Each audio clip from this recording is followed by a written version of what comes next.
Jonah chapter 3, and this is the latter part of verse 3. Now Nineveh was an exceedingly great city, 3 days' journey in breadth.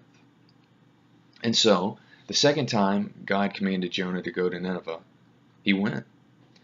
In the latter part of verse 3, we have two descriptions of the city. First, a literal translation says that it was a great city to God. Now this can have a couple of different meanings.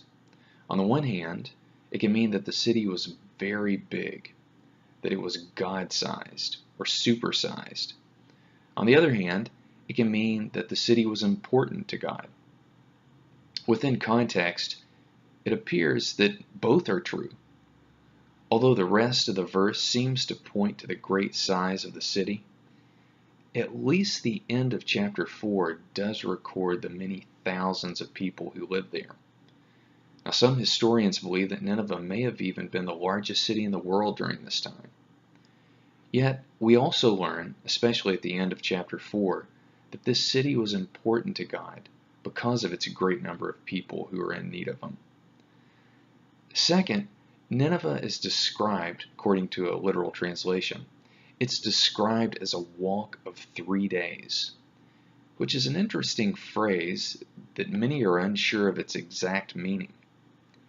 Now, it's highly unlikely that it took Jonah 3 days to walk to the city because, depending on where he started, it would have probably taken more than a month to make the 500-mile trip from the Mediterranean Sea after the great fish spit him up onto the land.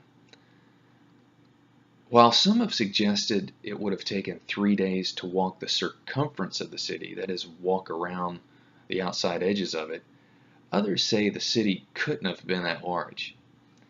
More than likely, it refers to how long it would have taken to walk through the main parts of the city. Bottom line, this was a big city. And from the fuller context of the story, God cared about the people there. How important are people to God?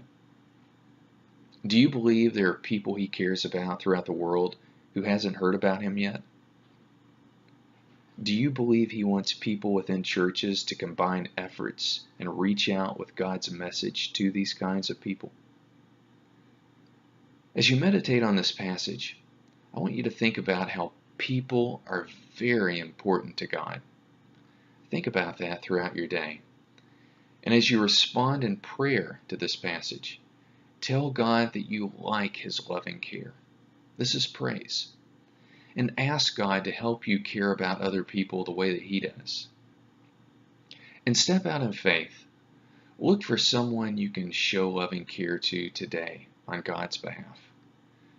You might even think about how you can support missionary efforts to people who have never heard the good news message of Jesus by praying specifically for some group and or giving a special financial gift towards missions efforts.